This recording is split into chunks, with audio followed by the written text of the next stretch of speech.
Helene Anna Held, born March 19th, 1872, dying August 12th, 1918, was a Polish-French stage performer on Broadway. While appearing in London, she was spotted by impresario Florence Ziegfeld, who brought her to America as his common-law wife. She already had a daughter and a husband at the time of their meeting. From 1896 through 1910, she was one of Broadway's most celebrated leading ladies, presented in a succession of musicals as a charming, coquettish Parisian singer and comedienne with an hourglass figure and an offstage reputation for exotic behavior, including bathing in 40 gallons of milk a day to maintain her complexion, to bathing in 40 gallons of champagne a day, to oiling her body to slip into her tight gowns. Detractors implied her fame owed more to Ziegfeld's promotional flair than to any intrinsic talent, but her audience allure was undeniable for over a decade, with several of her shows setting house attendance records for their time. Her uninhibited style also inspired the long-running series of popular revues, the Ziegfeld Follies, and this channel dives into many of the Ziegfeld Follies girls. Held developed a series of showgirls, first termed Held's Sadie Girls, who would develop into Ziegfeld Girls. She has been described alternately as a mother of the stage and a groomer of young women. Upon her death in 1918, the press stated Florence Ziegfeld was the love of her life. Born in Warsaw, Poland, Held was Helene Anna Held, daughter of a German Jewish glove maker Shimla, aka Maurice Held, and his French Jewish wife, Yvonne Pierre. Sources list a variety of birth years, ranging from 1865 to 1873, but 1872 has been generally accepted. In 1881, the family moved to Paris. When her father's glove manufacturing business failed, he found work as a janitor, while her mother operated a kosher restaurant, showing that they were not in dire straits. Held began working in the garment industry, then switched to work as a singer in Jewish theaters in Paris, and later, after her father's death, London, where her roles included the title play in a production by Jacob Adler of Abraham Goldfaden's Shulamith. She was also in Goldfaden's ill-fated Paris troupe, whose cashier stole their money before they ever played publicly. Her father died in the mid-1880s. She, along with her mother, moved to England to live with relatives. There, an actor in Jacob Adler's Yiddish theater befriended them, and Held began to perform in the theater to Jewish audiences. Unlike other theater stars, such as Mae West, who you can learn about on this channel, Held did not hesitate to show her legs and feet on stage, and so generated a gathering. As a young woman in France in the early 1890s, Held converted to Roman Catholicism to marry the 50-year-old Catholic playboy Maximo Carrera, who had gotten her pregnant. However, she maintained a lot of Jewish thought. She is categorized today as a Jewish woman. Held and Carrera had a secret wedding in 1894, and their daughter was born shortly afterwards.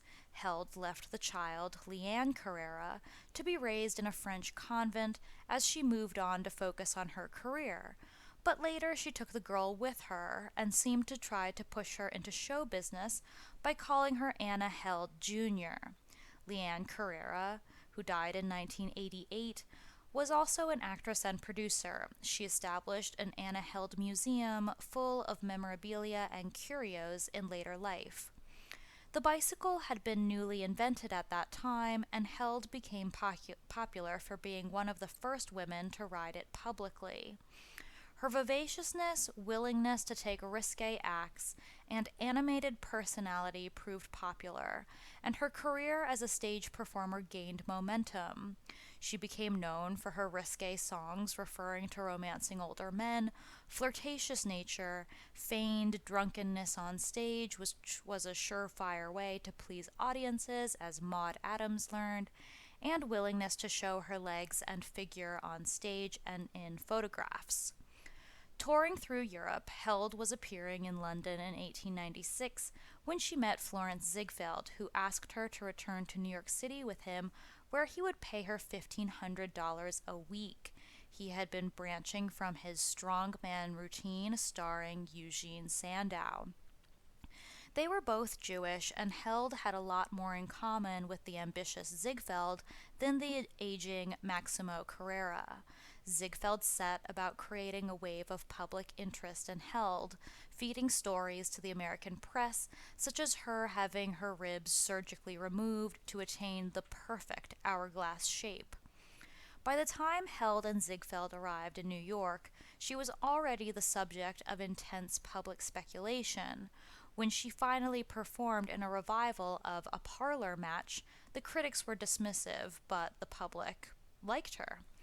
From 1896, Held enjoyed several successes on Broadway, including The Little Duchess of 1901 and A Parisian Model of 1906. These, apart from bolstering Ziegfeld's fortune, made her a millionaire in her own right.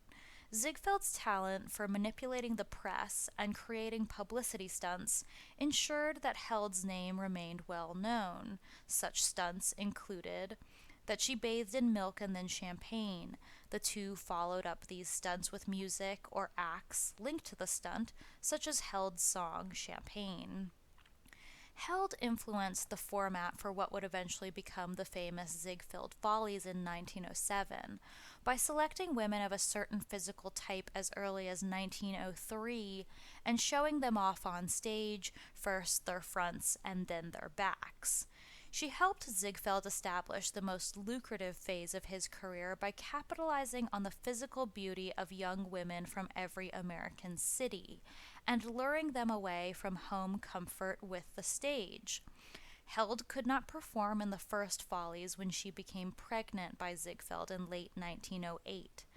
Held's daughter Lianne later claimed in her unpublished memoirs that Ziegfeld forced Held to have an abortion because he did not want her pregnancy interfering with Miss Innocence, a show in which she would star in 1908 and 1909 in her trademark figure-hugging gowns. The claim was repeated in an autobiography by Held entitled Anna Held and Flo Ziegfeld. However, Richard and Paulette Ziegfeld, authors of The Ziegfeld Touch, concluded that Held never wrote her memoirs and Lianne was the real author of the autobiography. Lianne resented her stepfather, but Ziegfeld was not known to be a violent man, more cunning than violent. Eve Golden, Held's biographer, wrote that Lianne's abortion claim was likely a lie designed to demonize Ziegfeld, whom Lianne loathed. However, abortions have been described by rabbis as a common component of Judaism. Even though the couple did not have a formal wedding, they lived together for many years, so they were considered common law spouses under New York law. In 1899, after Held had become more confident in her use of English, Ziegfeld constructed a show with the blend of glamour, naughtiness, and publicity appeal that showed her to the best advantage. In Papa's Wife from 1899, Held's teasing songs and hourglass figure delighted men, while her dazzling Paris fashions, including gowns and furs, fascinated women. This proved to be Anna's first bona fide hit. Capitalizing on press coverage of Held's being one of the first women to drive her own automobile, she closed the first act by driving off the stage in one. Ziegfeld backed his wife with his first line of showgirls, a troupe of wholesome but attractive chorus girls called the Hannah Held Girls, and then prior to that, the Sadie Girls. In their next production, he continued to give Anna the most lavish costuming possible and positioned her above the chorus line. She and her girls appeared in glamorous gowns provided by famous Parisian designers, but this did not make up for weaknesses in other departments. The weak script in Mademoiselle Napoleon of 1903 moved one critic to write, "Between gowns, the plot crept in." Held introduced several hit songs over the years, including her signature song, I Just Can't Make My Eyes Behave. Its lyric invoked memories of an earlier Held hit. I just can't make my eyes behave, two bad brown eyes, I am their slave. My lips may say, run away from me, but my eyes say, come and play with me. And you won't blame poor little me, I'm sure, for I just can't make my eyes behave. Capitalizing on this, Ziegfeld published postcard photos of Held with the caption, come and play with me. He also published advertisements showing just Held's eyes. Held's biggest hit musicals were The Parisian Model of 1905 and Miss Innocence of 1908. Each ran for a full season on Broadway, followed by years of touring. Aside from earning Ziegfeld a fortune, these shows made Held a millionaire in her own right, very rare for an actress of that era. Many critics condemned these plays as scandalous and obscene, as Held never hesitated to show her ankles and more on stage or in the street. The fuss only made the public more anxious to see what the fuss was about, guaranteeing full houses. The score to the Parisian Model included It's Delightful to Be Married, for which Held was credited with the lyrics.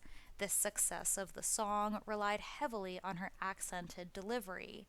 As for her lyrics, you can judge it for yourself. This song was popularized by a woman who left the raising of her only child to others. It's delightful to be married, to be married. There is nothing half so jolly as a jolly married life, and I love to play with baby, with my pretty little darling little baby. You are papa, I am mama, what a jolly family. The Parisian Model was also the first production to feature the sort of sexy production numbers that would become Ziegfeld's trademark. The song I'd Like to See a Little More of You had the female chorus seemingly undress while modeling behind easels in an artist's studio, only to have the girls step forward to reveal they were wearing strapless gowns that tactfully reached down to their knees. Held already had her man and her daughter. Being risqué was much less risky to Held than to other women on the stage who wanted to get married and had reputations to think of. The ever-vigilant Ziegfeld never missed an opportunity to get Held's name in the papers. Her passion for bicycling gave him several excuses for creativity. When she took a minor tumble while cycling through Brooklyn, Ziegfeld informed the press she had leapt off her bike to stop a runaway carriage and saved the life of a retired judge. Most of the press didn't buy it for good reason, and one columnist asked in print which drugs Ziegfeld was using when he came up with such a story. During the tour of Miss Innocence, Held made much of her diamond gown, relying on her past in garment work, which she claimed was covered in more than 3,000 diamonds. It is hard to believe that such an extraordinary garment could simply disappear without being extensively photographed, but its fate is not known. According to Ziegfeld, it was Held who first suggested that he should stage a Follies-style revue in New York. His first Follies of 1907 featured the Anna Held Girls, a seeming resurgence of Sadie's Girls without Anna, who was still touring in Miss Innocence. Ultimately, Held's appearance in the Follies series would be as a flying comet in a film used in the 1910 edition.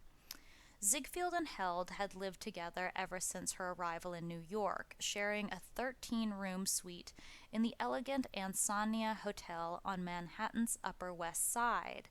Held was an adept homemaker, and the couple appeared to share an affectionate, close relationship. Over time, Ziegfeld's heavy gambling and relentless publicity schemes soured things. When the skeptical press and police concluded that the 1906 theft of Held's beloved jewel collection was another headline-grabbing stunt staged by Ziegfeld, Held realized that her husband was abusing her trust. She started banking her money in Europe, far away from him, having learned from her early financial loss at the hands of Goldfaden. In 1909, Ziegfeld began a prolonged affair with the gorgeous but volatile showgirl Lillian Lorraine, 20 years Held's junior. Held took the modern approach, looking the other way when her husband indulged in discreet infidelities with chorus girls. But Ziegfeld defied convention with Lorraine and made this affair a matter of public record. He took her to top restaurants and even installed her in the Ansonia just floors away from Anna. He also featured Lorraine in Follies production numbers which made the most of her beauty, doing what he could to distract audiences from Lorraine's lack of singing or acting ability. Soon, all of New York society was talking about the Ziegfeld-Lorraine liaison. At one point, Lorraine married someone else to excite Ziegfeld's jealousy, then sat by when her husband publicly trounced Ziegfeld in a restaurant. Despite this, Ziegfeld's pursuit of Lorraine continued for years. This public scandal was not socially acceptable by any means. After several attempts at reconciliation, Held filed for divorce in 1912, naming Lorraine as one of several correspondents. Since Held and Ziegfeld had never legally wed, this filing was little more than an attempt on Held's part to preserve her sense of public dignity and get something on the record. From this point on, Held dismissed suggestions of a remarriage with Ziegfeld and was quoted as saying, "One does not relight a dead cigarette." However, many believe she still nursed private hopes of a reconciliation when she attended a 1913 New Year's Eve gala at the Astor Hotel. Her hopes rose when a drunk Lillian Lorraine argued with Ziegfeld and stormed out, but then Held watched as Ziegfeld spent the rest of the evening courting actress and future wife Billie Burke. After choosing to ignore gossip about their romance in the months that followed, Held was supposedly shocked when Ziegfeld married Burke in April of 1914. However, Held decided to stay busy. As an international star, she was very much in demand and remained busy on both sides of the Atlantic. For Billie Burke's part, you can catch her as Glinda in The Wizard of Oz. With the world plunging into World War I, Held adjusted well to changes in fashion and popular taste, keeping her public persona very inviting. She enjoyed continued success in vaudeville and became a spokesperson for her beloved France. A series of death-defying visits made with the utmost approval of top brass to the Allied trenches to provide entertainment to the French made her a wartime heroine. As the war dragged on in Europe, Held infuriated Ziegfeld by making an acclaimed return to Broadway in a musical produced by his hated rivals, the Schubert brothers. Follow Me of 1916 delighted Held's fans and critics as well. After a relatively brief 2-month run on Broadway, she personally took over management of the touring version so she could set aside time to raise funds for various relief charities, always dedicating her efforts to the Frenchmen she had enjoyed so much in her early career. New York entertainment entrepreneur Oliver Morosco cast Held in the lead for comedy Madame la Presidente in 1916. According to an interview she gave to Motion Picture Classic, she was paid $25,000 for her performance, more than $700,000 today. The year-long tour of Follow Me was a financial success, but Held soon complained of strange aches and fatigue. She collapsed on stage in Milwaukee in early 1918 and returned to New York, where she was diagnosed with multiple myeloma, a form of bone marrow cancer. Other accounts include that she was diagnosed with pernicious anemia. Journalists reported her pain was due to a lifetime of tight corsets. After months of pain, Held died in New York's Savoy Hotel on August 12, 1918. She was only in her late 40s. Her $257,000 estate, in the multi-millions today, consisted mostly of her jewelry, including one necklace valued at $100,000. Ziegfeld's lifelong fear of sickness and death, and maybe his own sin, and maybe a lingering sense of personal guilt, kept him from visiting Held's sick room or attending her funeral. According to the Washington Times, Held had been in and out of consciousness for about a week prior to her death. On August 12, 1918, her doctor pronounced her dead, and the media was alerted. But 2 hours later, Held revived, and the media notified she was still alive, only to have her finally die shortly thereafter. Her remains were buried at Gate of Heaven Cemetery in Westchester, and she was given a Catholic burial despite her Jewish roots. If Held is remembered today, it is primarily because of Louise Rayner's Academy Award-winning performance as Held in MGM's The Great Ziegfeld of 1936, also starring William Powell and Myrna Loy, both of whom you can learn about on this channel. The moving, sympathetic portrayal in the MGM version provides a fitting tribute to the woman whose dreamy eyes and continental charm once captivated audiences on both sides of the Atlantic. As a character, she was just as crucial to the success of the MGM film as she was to the success of Florence Ziegfeld, not least for her ability to gather women and place them at Ziegfeld's feet. In the multiculturalist's mental world, in which the savages are forever noble, there is no criterion by which to distinguish high art from low trash. With this in mind, let's read a newspaper article from 1903 about Held. Anna Held, her Sadie girl at the Columbia. Here is a chance for California girls. Strengthen her forces. And now it will be the Batty Girls. Who and what are the Sadie Girls? Why, the Anna Held Batty Girls, of course. They are coming tomorrow, 13 strong, or at least it might be better to say 12 strong, for one is missing at present. You see, it is a very particular matter, the choosing of a Sadie girl, and it is a point that Miss Held keeps to herself.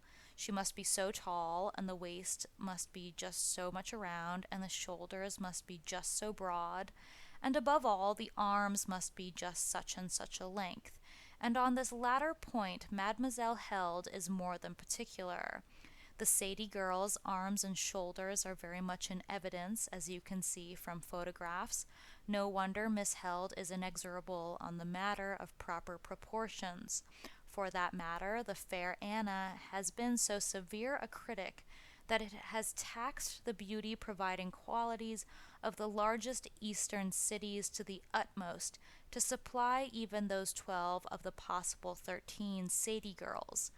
Every one of the 12 girls now in The Little Duchess, for that is the name of Miss Held's musical comedy, was found in a different city of the Great East, and it shows there are only 12 where there should be 13.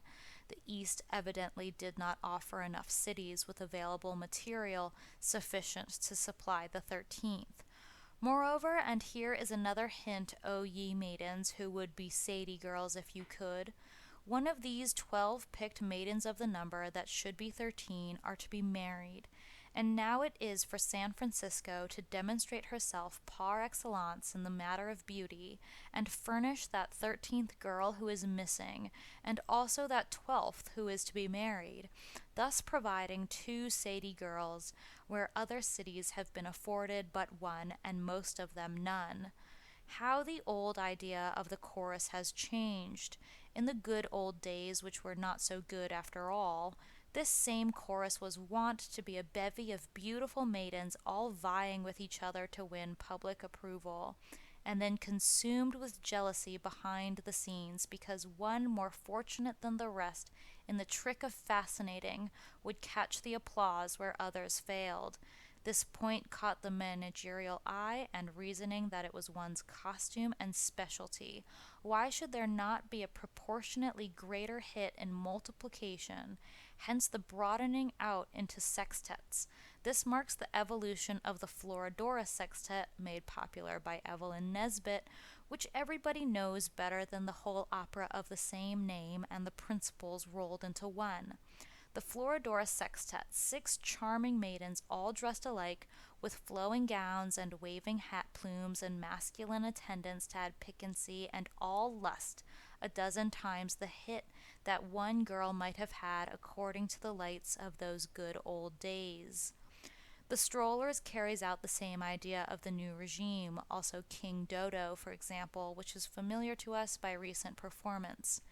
And now it is the Sadie Girls on the same principle of multiplication, and moreover, with charming Frenchie Anna held as the bright particular star diamond to set off this galaxy of feminine pearls. Why are they called the Sadie Girls? Because that is the name of the song where they sing with particular brilliancy. The fair Anna sings the air.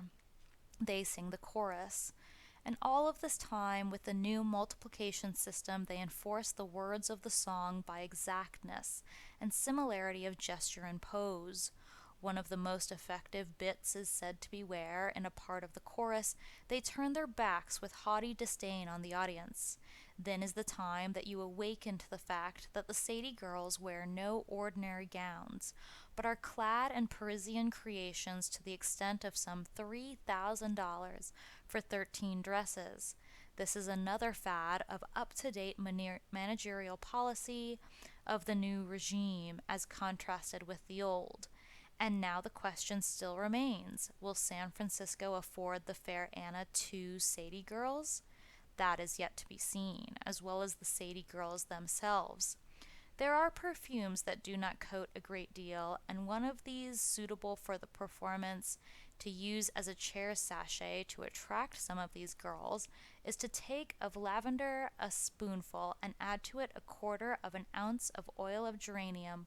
Place a few drops of this upon absorbent cotton, encase in fresh cotton layers, and make into sachet baths for the back of the reclining chair, and you too will smell like a Sadie girl.